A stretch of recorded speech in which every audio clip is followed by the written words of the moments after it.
Muy buenas tardes, les habla Anaí Rodríguez González en este programa, en este su programa Mundo Forense. El día de hoy estamos transmitiendo desde la página de Facebook del canal de Yus Multimedia de la Facultad de Derecho de la UNAM. Queremos dar las gracias al doctor Raúl Contreras Bustamante, director de la Facultad de Derecho, al doctor Israel Sandoval Jiménez, secretario de Cuerpos Colegiados de la Facultad de Derecho de la UNAM, y Eduardo Ramírez, que se encuentra en la cabina por propiciar este espacio. Les recordamos que estamos en la plataforma de Canal Yus Multimedia y que el programa se retransmite por la página de Facebook de la Escuela Nacional de Ciencias Forenses, UNAM, en donde nos pueden dejar sus preguntas y comentarios para el invitado del día de hoy. Hoy vamos a platicar con el juez Iván Aarón Seferín Hernández, quien nos va a acompañar para conversar sobre el tema las guías judiciales de conducción de audiencias penales. Me voy a permitir leer una breve semblanza de nuestro invitado. Él es licenciado en Derecho por la Universidad Nacional Autónoma de México, es doctor, grado obtenido con mención honorífica, y maestro en Derecho por el Instituto Nacional de Estudios Superiores en Derecho Penal. Es especialista en juicios orales y proceso penal acusatorio por el Instituto Nacional de Ciencias Penales, con excelencia académica. Cuenta con otras especialidades en Psicología Humanista por el Instituto Nacional de Psicoterapia Gestal, en Proceso Penal y Garantismo por la Universidad de Girona, España, en Sistema de Justicia Penal Juvenil por la Academia de la Magistratura de la República del Perú y en Justicia de Adolescentes por la Escuela Federal de Formación Judicial. Es docente certificado por la Secretaría Técnica del Consejo de Coordinación para la Implementación del Sistema de Justicia Penal por méritos y además por examen. Es docente de la Escuela Federal de Formación Judicial en la preparación de jueces de distrito y magistrados de circuito del Poder Judicial de la Federación. Fue galardonado en 2020 por la Academia Mundial de Abogados por su destacada trayectoria judicial y académica.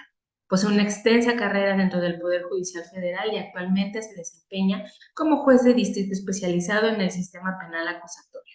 Ha desempeñado dicho cargo en la ciudad de Mérida, Yucatán, en el Centro de Justicia Penal Federal en el Altiplano y se encuentra comisionado temporalmente en el Centro de Justicia Penal Federal con sede en Pachuca, Hidalgo. Ha sido docente en la Universidad Nacional Autónoma de México, de la Escuela Federal de Formación Judicial, en el Instituto EBO, el Instituto Nacional de Estudios Superiores en Derecho Penal, entre otros más. Ha impartido diversos cursos, diplomados y clases de posgrado en el sistema penal acusatorio y es conferencista de estos temas y autor de las siguientes obras: La prueba libre y lógica, Sistema Penal Acusatorio, editorial Instituto de la Judicatura Federal, y la audiencia inicial en el sistema penal acusatorio, editorial EBO, en el 2022. Las guías judiciales de conducción de audiencias penales son un proyecto que comenzó a gestarse en el año 2019 por la Comisión de Carrera Judicial del Consejo de la Judicatura Federal y fue realizado en coordinación con la Oficina Internacional para el Desarrollo de Sistemas de Procuración de Justicia del Departamento de Justicia de los Estados Unidos de América. Su objetivo es brindar a las personas juzgadoras una herramienta muy sencilla y didáctica que les permita, por un lado, lograr una mejor trazabilidad de las distintas audiencias del procedimiento y en el proceso penal, y por otro, identificar las diferentes acciones que resultan indispensables para el desahogo y el cumplimiento de los objetivos específicos de cada una de ellas. Sobre su contenido y la utilidad de estas guías platicaremos el día de hoy con nuestro invitado. Muy bienvenido, doctor Iván Seferín. Iván, ¿cómo estás? Estamos muy contentos, bueno, estoy muy contenta de tenerte en este espacio. Muchas gracias, maestra Anaí Rodríguez. La verdad es que le agradezco muchísimo la invitación de volver a situarme en mi casa de estudio. La verdad es mi alma mater y siempre estaremos orgullosos de ella todo el tiempo. Me Gracias da por la muchísimo. No, al contrario. Y bueno, nos pareció como muy importante dar un espacio para poder hablar de estas guías de conducción de audiencias penales, de las cuales obviamente sabemos que tú has sido uno de los grandes impulsores y además has participado en la creación de las mismas. Entonces, me gustaría empezar la entrevista preguntándote qué son estas guías y cómo es que se gestó el proyecto. Claro, muchas gracias, maestra. Y bueno, y desde luego también agradezco al doctor Raúl Contreras Bustamante por la invitación, a todo su equipo valioso de academia para que se puedan lograr ese tipo de pláticas. Efectivamente, doctora, como lo dices muy bien, las guías judiciales, a mí me gustaría como centrar un poco por qué la importancia. Cuando hablamos de guías judiciales, vamos a hablar, voy a ocupar de repente algunos términos un poco llanos y un poco más técnicos para ser más explícito en lo que me quiero dar a explicar. Primeramente, son como un checklist, como un machote, como una pauta para poder seguir en audiencia. Pero esto es muy importante, el por qué la trascendencia de estas guías. No se trata de generar información de alguna manera que fuera ya en esas etapas del sistema penal acusatorio. Prácticamente estamos casi a 8 años de implementación nacional, más bien ya 8 años de implementación nacional. Estaríamos nosotros hablando que están llegando para una cuestión en concreto o una finalidad en concreto, estandarizar la forma en que se llevan las audiencias. ¿Por qué hablamos de estandarizar? Porque si, por ejemplo, nosotros vamos un poco a los criterios de cada órgano jurisdiccional, que es el rector de la audiencia, el que dirige la audiencia, pueden tener de repente diferentes criterios para poder llevar a cabo una audiencia. Eso no podría tener gran trascendencia, digámoslo así, si quedara solamente en el aspecto propio de la audiencia. El punto es que esto repercute en los órganos que están llevando a cabo la revisión, por ejemplo, los órganos de apelación y los órganos de control constitucional, los de amparo.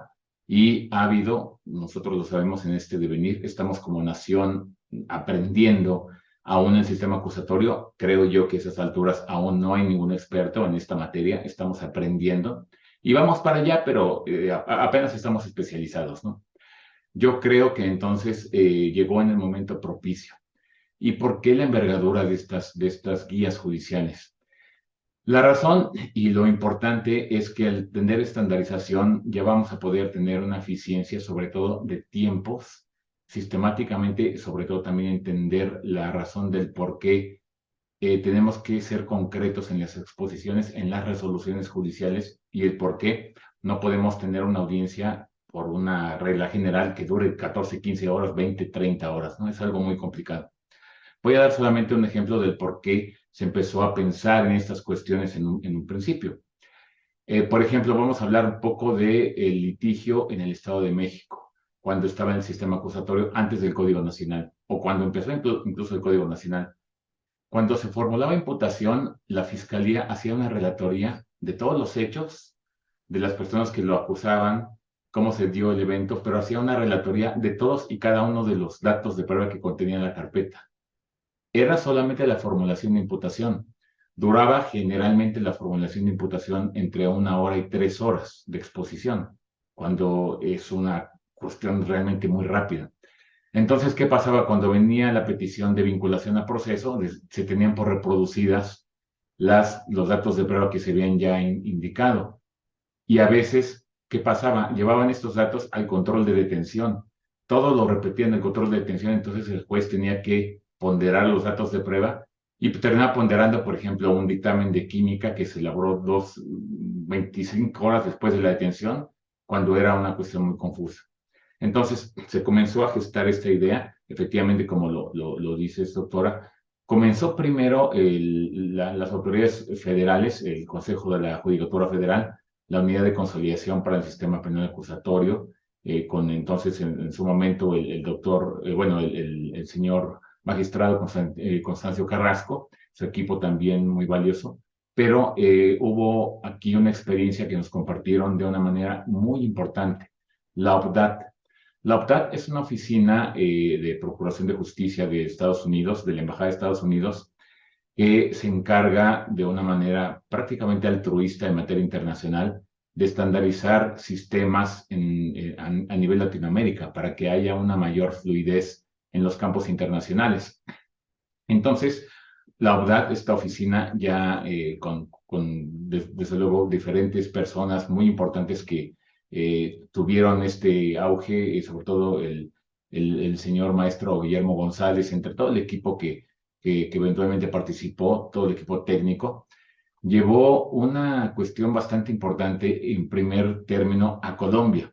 En Colombia sufrían de lo mismo, un sistema nuevo, un sistema como que no teníamos nosotros una gran, bueno, en los colombianos una gran experiencia, audiencias que duraban horas y horas y se confundían en las etapas procesales. se comenzó a gestar esta idea en Colombia, se llevó a cabo y cuando se implementó la primera guía judicial en Colombia, hubo un ahorro de audiencia de horas, de 4 horas aproximadamente por audiencia inicial. Entonces, estábamos hablando que fue un proyecto que en Colombia fue un escándalo, primero porque realmente sí aceleró la fluidez de las audiencias. Con esta experiencia, porque ya Colombia tenía varios años con ello, entonces fue que la OPDAC quiso traer este sistema o este tipo de estandarización de guías a México. Y efectivamente, entonces ya llamó a las instituciones que tenían que ver con esta cuestión, que podrían ser útiles al respecto, y entonces viene la OPDAC, desde luego como una institución que gestó la idea en México, la Unidad de Consolidación del Consejo de la Judicatura Federal. Participamos juzgadoras federales, esto es, juezas, jueces, magistradas y magistrados federales, que aplicábamos el campo diario del sistema acusatorio en apelación y en amparo. Fue bastante fructífera todo este tipo de cambio como de diferentes funciones. Juzgadoras de Puebla, de la Ciudad de México, juzgadores colombianos. Estuvo incluso la visitaduría judicial del Poder Judicial de la Federación para poder tener un mayor auge. Y esto fue una primera etapa, quisiera decirlo muy rápido para no quitar mucho tiempo en esta introducción. La primera etapa fue que agarramos así literalmente el código, letra por letra, punto por punto, para verificar dónde podría haber una audiencia que podría generar una guía, porque cada guía maneja una audiencia por separado.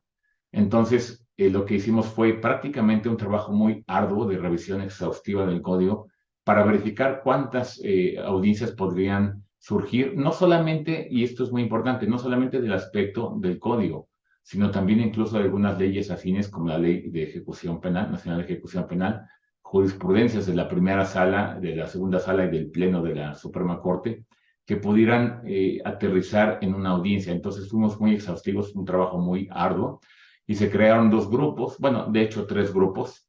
El grupo 1, que fue el que me dieron el honor de coordinar, eran las audiencias de control. Después el grupo 2 se dedicó a juicio y como eran un número muy importante las de control, nos ayudaron con la etapa intermedia. Y un tercer grupo que venía a analizar los aspectos donde podría aterrizar cualquier situación en la justicia de adolescentes. Entonces, este punto fue muy importante, comenzó en septiembre en forma presencial de 2019 y después por la pandemia que todo el mundo sabemos, se tuvo que interrumpir solamente muy brevemente para poder dar pauta por videoconferencia y prácticamente estar 2 años y medio con la elaboración de estas guías. Esta primera etapa fue precisamente elaboración de cada grupo sus guías. Después las cruzamos con el otro grupo para que pudiéramos hacer comentarios de las otras posturas también que tenían. Después de esto hubo una una sesión plenaria, nos juntamos los 3 grupos para poder dar los últimos rubros, digámoslo así, de que podría haber algunas modificaciones. Hubo muchísimas modificaciones y después comenzó una socialización nacional.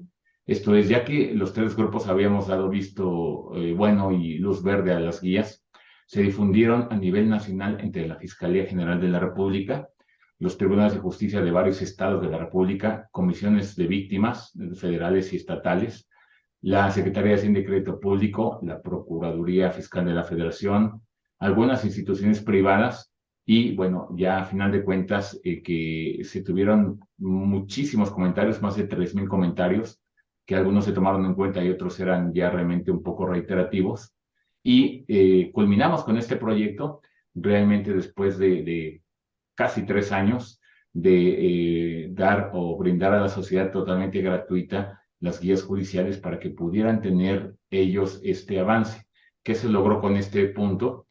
Que ya cuando entramos a las guías se puede inscribir o no la persona, es algo realmente muy sencillo, incluso les puede googlear guías judiciales de conducción de audiencias y entra y puede buscar la guía exactamente de la audiencia que va a llevar y puede entrar a las audiencias con laptop o con algún dispositivo para que la pueda ver.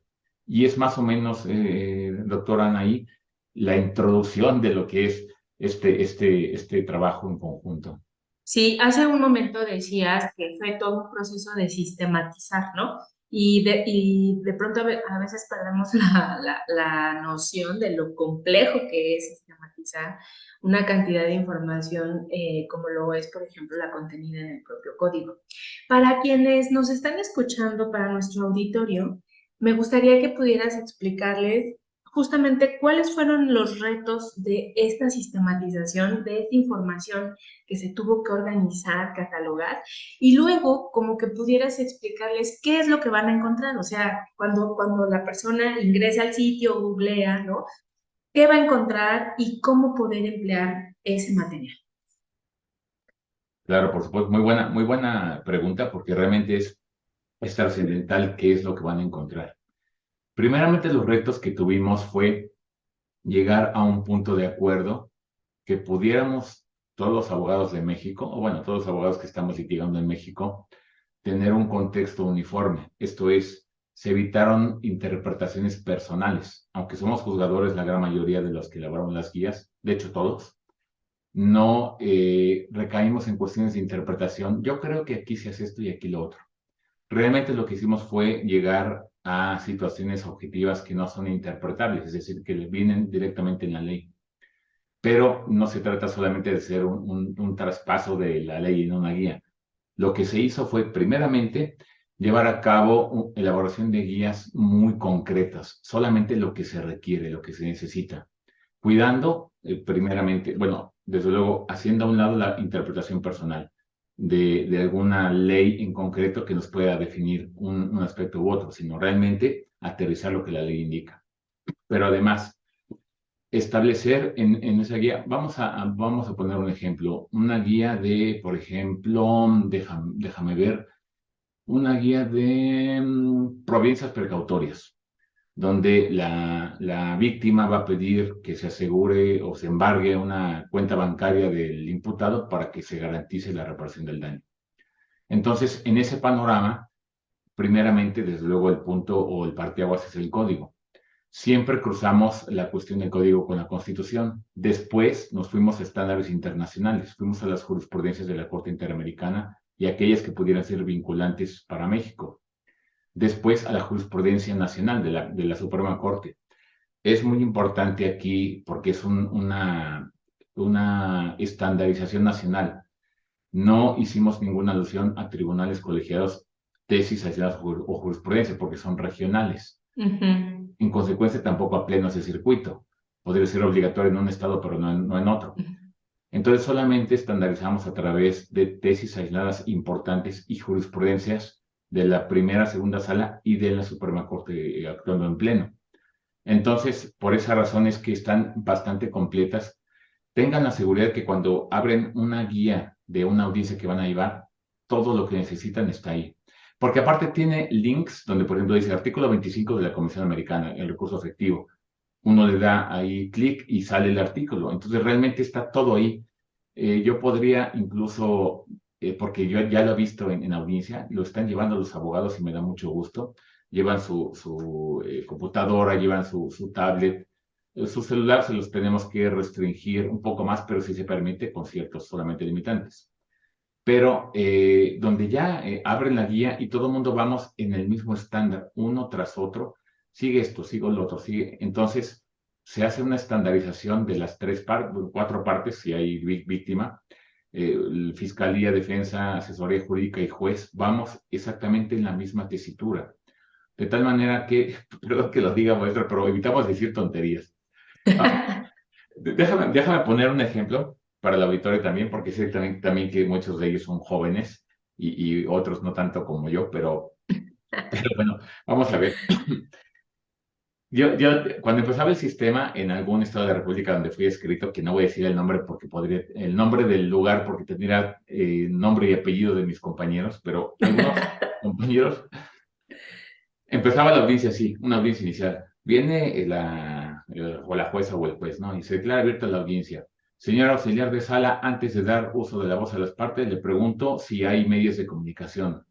Y dice la auxiliar de sala, no, señoría, no hay medios de comunicación. Bueno, porque si hay medios de comunicación, lo que se va a permitir es solamente que tomen nota, no se puede grabar la audiencia, porque de lo contrario se está violentando la publicidad, tal, tal, tal. Señor auxiliar de sala, ¿existe en este momento alguna persona que esté en el ámbito de impulsando algún partido político o con alguna vestimenta que altera el decoro de la audiencia? No, señor juez, no, señora juez, no, no existe. Ah, porque ese es el caso tal, tal, tal. Y uno volteó a ver la audiencia y no había público. Entonces, perdimos media hora con esta introducción que no servía para nada. ¿Y cuál era la cuestión aquí en particular? ¿Por qué la importancia? Y esto ya repercute en el interés nacional. No se ha hecho un cálculo exacto, pero hay una aproximación de que cada minuto nos cuesta 1,000 pesos al Estado mexicano de grabación de audiencia. Entonces, 30 minutos son 30,000 pesos tirados a la basura porque no hay público. Por eso ahora, por ejemplo, cuando es audiencia inicial, el juez identifica las partes, por ejemplo, ¿no? Se verifica, audiencia inicial, ¿no? Se verifica que conozca los derechos del imputado, se le nombra al abogado, entonces van puntos muy claros uno tras otro, donde todo el mundo vamos en la misma estandarización, pero hay una cosa bien importante, y esto es literal bien importante, la Visitaduría Judicial del Poder Judicial de la Federación ya tiene conocimiento de estas guías, ya están siendo materia de escrutinio de visita a nivel de órganos de instancia, pero lo importantísimo, de amparo y de colegiado. ¿Qué quiere decir esto?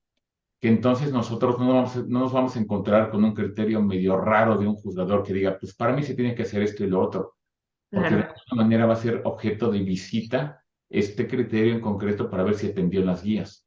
Entonces, esta estandarización, aunque estemos litigando en el foro estatal, realmente como va a repercutir en amparo tarde o temprano, o puede repercutir en amparo tarde o temprano, esa estandarización la vamos a tener a nivel del Poder Judicial de la Federación. Entonces, de verdad es algo súper valiosísimo. Estamos empezando con las guías, pero yo creo que en los próximos meses y años va a haber una gran trascendencia de estas guías. Y solamente ya para cerrar esta última intervención que me preguntaste, se está haciendo, bueno, están actualizadísimas, realmente hasta la última jurisprudencia desde su publicación, pero se están haciendo o se van a hacer ediciones posteriores para actualizarlas. El día de hoy ya el Estado mexicano fue comunicado de la sanción internacional del caso de Reyes Alpizar contra México, donde ya se tiene que desaparecer el arraigo y adecuar la norma interna, incluyendo la Constitución, de la prisión preventiva oficiosa para que desaparezca esta figura y sea ya más bien como una prisión preventiva justificada. Entonces, este panorama, desde luego, hay ediciones donde una vez ya que estamos esperando que se junte un poquito como de criterios relevantes para poder llevar a cabo la edición. Entonces, tengan por seguro que lo que está allí está actualizadísimo. Claro, y como tú decías, al final esto impacta en todos los actores que participan en las propias audiencias, ¿no? Porque justamente van a tener la guía y como están hechas en una dinámica de checklist, ¿no? Una lista de cotejo, van a poder ir dando seguimiento puntual a cada una de las actuaciones que se van desarrollando dentro del propio procedimiento.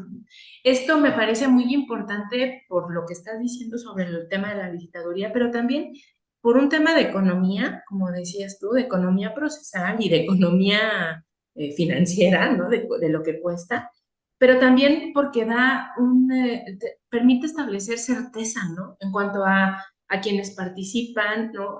Queda fuera esta parte de la interpretación, ¿no? El espacio judicial, el espacio dentro del proceso se vuelve, pues voy a decirlo así, como con esta formalidad que se espera, ¿no?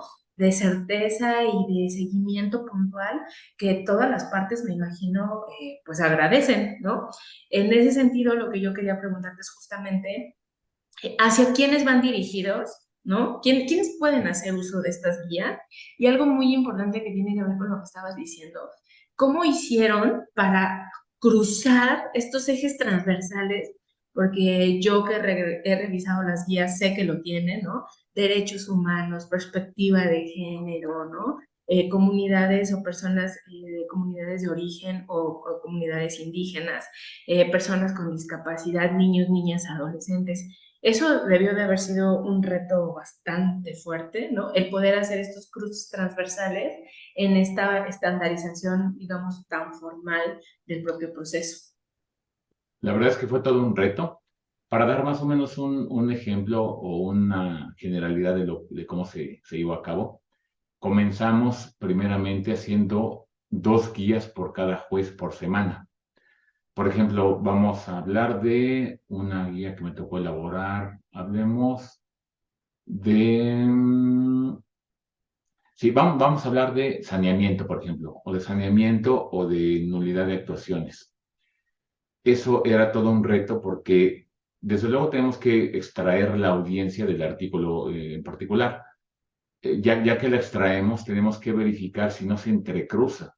Voy a dar un ejemplo. Se pensaba en un argot primordial, perdón, primigenio, en la etapa de inicio del sistema acusatorio, que era igual un saneamiento que una nulidad, por ejemplo, y que era una convalidación lo mismo. Y a final de cuentas, incluso creamos una guía de convalidación de audiencias, pero nos dimos cuenta que no había una audiencia de convalidación, se convalidaba por no haberse impugnado en el momento completo y entonces, concreto, perdón, y entonces lo que hicimos fue eliminar esa guía. Hicimos un movedero prácticamente de guías, son más de 130 guías a nivel de todo el código. Y sí, efectivamente, cada juzgador era encargado de verificar ámbito nacional, internacional, leyes anexas y leyes también que tuvieran que ver con la guía. Por ejemplo, vamos a hablar de las medidas de protección, que es aquellas que se decretan cuando la víctima está en peligro. Por ejemplo, una mujer que es golpeada por su esposo va y denuncia y pide que se dicte una medida de protección para que su esposo no se acerque, para que no la golpee. Completamente razonable. No me tocó elaborar esa guía, pero cuando la trajimos directamente ya en el grupo 1 y grupo 2, dijimos ya está perfectamente bien hecha. Y las medidas de protección dice que tienen una duración de 90 días máximo, ¿no? De 60 días y 30 días más. Perfecto, pero se nos pasó un pequeño detalle, ya que lo vimos al final, que cuando se trata de una mujer golpeada, conforme a la ley para erradicar la violencia contra la mujer, es una poco de la ley que es un poco larga el nombre, eh, en ese sentido se puede extender de manera permanente la medida de protección. Entonces, híjole, ¿cómo se nos pasó eso? Pero no, pues, ahorita lo ponemos y todo. Lo que quiero decir es que había prácticamente de entre 10 y 15 cabezas pensando al mismo tiempo sobre una figura en particular. Y si alguien tenía experiencia por ejemplo, nos sirvió muchísimo a los juzgadores federales, yo soy un juzgador federal, los jueces estatales, las juezas estatales, que tenían una gran experiencia en delitos del fuero común, que casi no se da en materia federal, por ejemplo, lo que es violencia familiar, ¿no? Entonces, esa experiencia, pues nos daba, desde luego, algunos temas bastante importantes que no manejamos los jueces federales y se dio una gran retroalimentación. Entonces, efectivamente, fue todo un reto verificar qué leyes tenían conexidad, qué jurisprudencias internacionales. Teníamos que estudiar prácticamente durante 2 años y medio el código a profundidad, pero más que el código a profundidad, ¿qué podría tener de vínculo alguna otra ley, alguna jurisprudencia? Tenemos que estar al día de la jurisprudencia de la Suprema Corte, jurisprudencia internacional que fuera vinculante o ilustrativa para México, y teníamos que estar prácticamente todo el tiempo al pendiente de la figura. Incluso ya que teníamos aprobada la guía, salía una jurisprudencia nueva y teníamos que regresarnos y ver cómo se adecuaba. Entonces, fue un trabajo muy dinámico, bastante movido. No fue algo inflexible, que ya estuviera hecho y que ya no, realmente estaba hecho. Y vamos todavía al cierre final de la elaboración de todas las guías.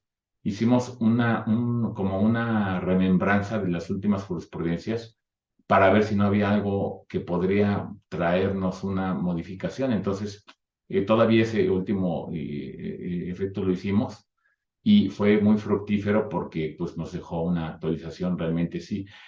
No es un manual, son guías de conducción de audiencias, pero están actualizadas de una manera tal que ninguna cuestión que pueda tener esa audiencia se nos escapó y se los decimos no en el afán presuntuoso, sino porque fueron muchísimos ojos los que estuvimos ahí en cada figura. Sí, y además como con todo este proceso que van a tener, ¿no? De estar actualizándose en ciertos tantos, ¿no? Justamente atendiendo a los cambios, al dinamismo de las normas, ¿no? A los a los precedentes que tengamos en materia de derechos humanos, etcétera. Yo quiero preguntarte, porque cuando la revisé es en específico la guía para justicia para adolescentes. Debió de haber sido también todo un tema de reto poder incorporarla y poder elaborarla. ¿Qué representó y desde qué parámetros partieron para empezar a seleccionar como los contenidos de las propias listas de cotejo? Fíjate, doctora, que ahí lo que nos ayudó mucho fue traer a los expertos, los jueces de justicia para adolescentes, que aplicaban diariamente esa figura. Como lo saben, bueno, como los abogados lo sabemos, como los abogados jóvenes, los estudiantes están aprendiendo y que seguramente también lo aprenderán muy bien o ya lo saben, el sistema de justicia de adolescentes prácticamente tiene la misma hegemonía que el sistema penal acusatorio, es decir, no es una legislación completamente instrumental autosuficiente. Requiere que tenga un apoyo, sobre todo en las etapas procesales del Código Nacional. El punto en particular es que cada vez que generamos una guía en concreto, tendríamos que ver si se tiene que aterrizar alguna diferenciación con justicia para adolescentes.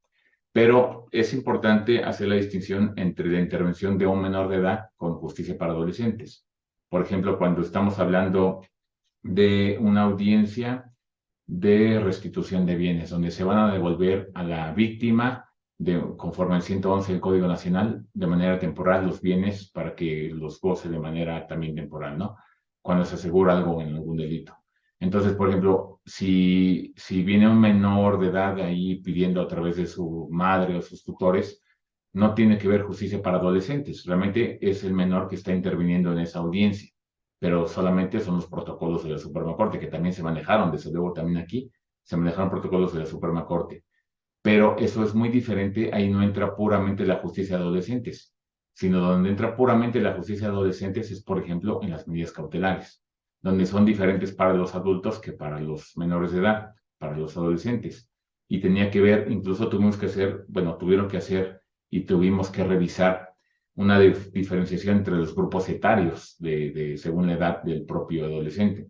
Entonces era diferente, por ejemplo, una medida cautelar para un grupo etario de 12 a 14 que 14 a 16 y 16 a 18. Y ese panorama fue realmente un reto para nuestros compañeros especialistas en la materia de justicia para adolescentes, para que ellos pudieran ver en qué podría aterrizar, cómo se incorporó esta cuestión. Realmente no hicimos una guía por separado de adolescentes, sino en la audiencia inicial se elaboró un cuadro donde se dijo, en caso de ser un adolescente, se va a proceder de esta manera.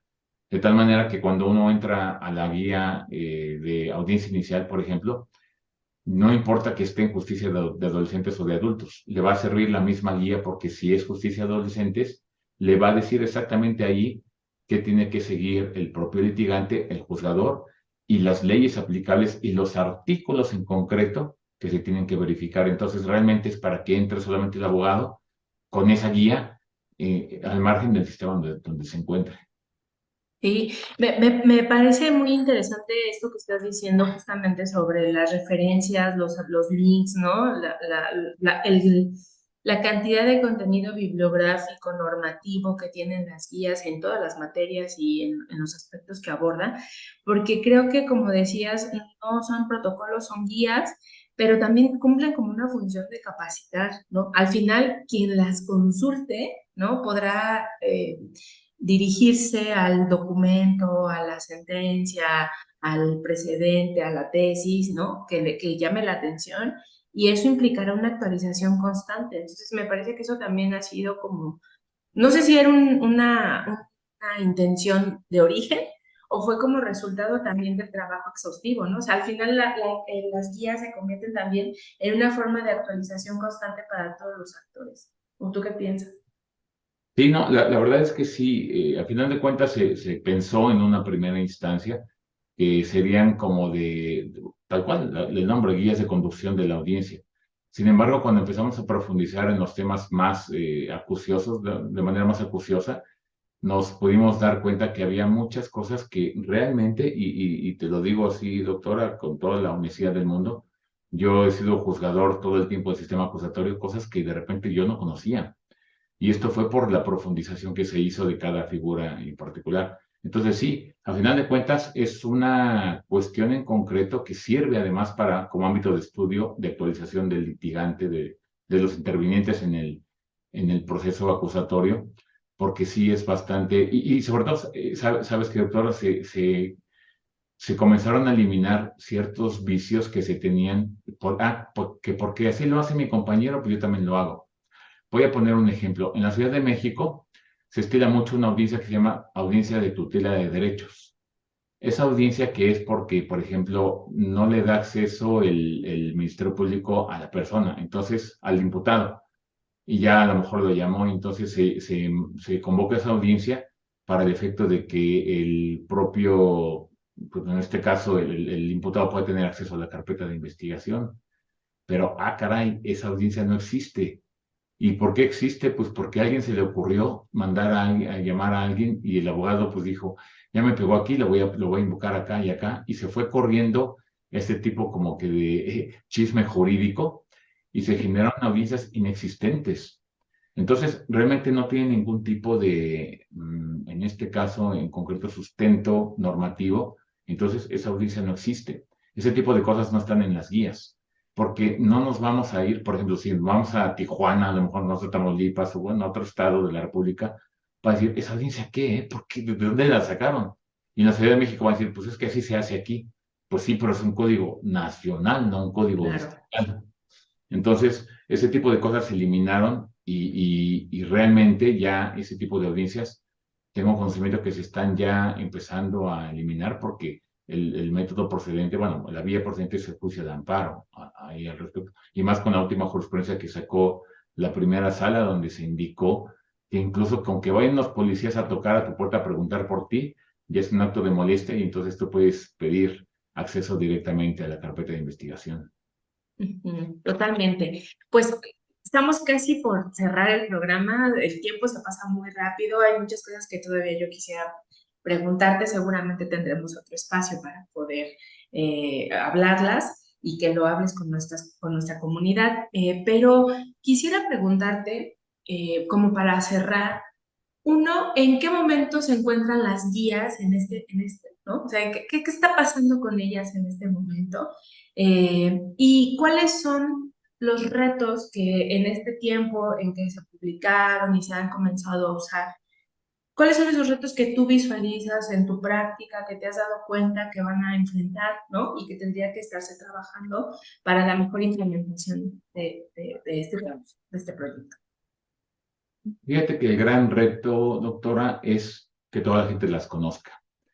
¿Y por qué es un reto eso? Porque no es, perdón que lo diga así, no es una influencer que está presumiendo, o hombre o mujer está presumiendo sus dotes físicos para que sea muy conocido por toda la gente, ¿no? Son cosas jurídicas centradas solamente en un ámbito de abogacía y bueno, ese aspecto lo vuelve un poco más cerrado a los abogados. Pero desde luego ya el reto es que todos los abogados conozcamos estas guías judiciales que ya se están aplicando y lo más bonito que estamos viendo es que ya empezaron a implementarse, ya lo llevan los abogados, desgraciadamente por razones pues la verdad es que somos muchos habitantes en el país, por razones no hubo ningún tipo como de limitante económica en este apoyo de las instituciones, pero hay cosas que son inalcanzables, ¿no? No se pudieron imprimir una gran cantidad de guías en formato, en papel. Lo que se pudo hacer es llevar a cabo precisamente la justicia actual, ¿no? La justicia ya de los jóvenes, ¿no? Que es llevarlo a los campos de las redes sociales y el ámbito tecnológico, en tablets, en computadoras, en correos, perdón, sí, en teléfonos particulares para que se pudieran ver ahí directamente. El punto en concreto es que el reto importante es que se apliquen siempre y en todas las audiencias. Por ejemplo, la semana pasada tuve una audiencia donde era una impugnación contra una determinación del Ministerio Público. Tiene un tiempo para poder impugnarse 10 días, es conforme al numeral 258 del Código Nacional. Entonces comienza el impugnante a narrar los hechos y sus agravios. Le digo, señor, en este caso, señor impugnante, señor asesor jurídico, le pido en la medida posible si puede usted limitarse a lo que es el desarrollo de la guía judicial de conducción de audiencia para no generar ningún tipo de debate innecesario. El abogado realmente no la conocía, pero me pidió un receso para poder imponerse, le di 5 minutos y llevamos la conducción de la audiencia. Pero ¿qué fue lo que pasó en ese planteamiento? El primer rubro que se maneja en la guía de conducción de audiencia es la oportunidad, que haya interpuesto el recurso en tiempo. Entonces, él tiene que decir en qué, y bueno, desde luego, con esta información, porque el abogado no trae ese dato, el impugnante, le dije, señor impugnante, debe tener usted la fecha en que fue notificado el nuevo ejercicio de la acción penal y, desde luego, la fecha en que usted interpuso el recurso ante nosotros. La segunda fecha se la perdono porque yo la tengo, pero la primera no. Se tiene en la carpeta de investigación. Pues no sabía este dato tan importante y resulta que fue extemporáneo el recurso. Y pues dijo la abogada, pues sí, la verdad es que pues, me equivoqué, no me di cuenta que pensé que eran 15 días y lo metí en el día 14, y entonces ya no se entra el debate de lo demás, y esa audiencia duró, con el receso duró 20 minutos. Ujú. A lo que voy es que este reto es precisamente que cuando llevamos en la misma hegemonía todas las partes procesales, ya no vamos a generar audiencias larguísimas, porque la verdad es que nosotros nos la pasamos muy padre como jueces de control o de juicio. En materia federal tenemos las dos facultades, pues llevando la audiencia y bien cómodos ahí como 2, 3, 4, 5, 3, 30 horas, ¿no? Pero me pongo a pensar en los órganos que nos están revisando, los de apelación y de amparo. Pobrecitos, echarse 30 horas ahí de audiencia está bastante complicado. Entonces, a todos nos convienen las audiencias cortas, concisas, sistemáticas y que vayan al punto en concreto para poder definir de igual manera. Estoy totalmente de acuerdo contigo y me parece que el trabajo que han realizado es un enorme esfuerzo por justamente tratar de traer estos estándares, estos parámetros en el ejercicio de la justicia y que son en beneficio justamente de todas y todos los actores del propio sistema, ¿no? De todas las partes. Entonces, les invitamos a nuestro auditorio a que consulten las guías, ¿no? Las guías de conducción de audiencias penales que se encuentran en su sitio web, los vamos a compartir, lo hemos hecho de manera reiterativa en nuestras redes sociales, que las ojeen, que se apropien del material, ¿no? Ya hoy Iván nos platicó todo el trabajo que representó, ¿no? Un trabajo pandémico, un trabajo que tuvo sus retos desde el punto de vista académico, jurídico, etcétera, internacional, y pues por esa razón les invitamos a que puedan apropiarse de ellas, consultarlas, hacer uso, ¿no? En su quehacer profesional, y pues nos da mucho gusto haber compartido este día esta charla contigo. Les agradecemos su presencia en esta sesión de este programa Mundo Forense y les vamos a dejar con nuestra cápsula de LOCAT que el día de hoy se titula Historia de las pruebas de paternidad. Que tengan una excelente tarde y nos vemos la próxima semana. Muchas gracias.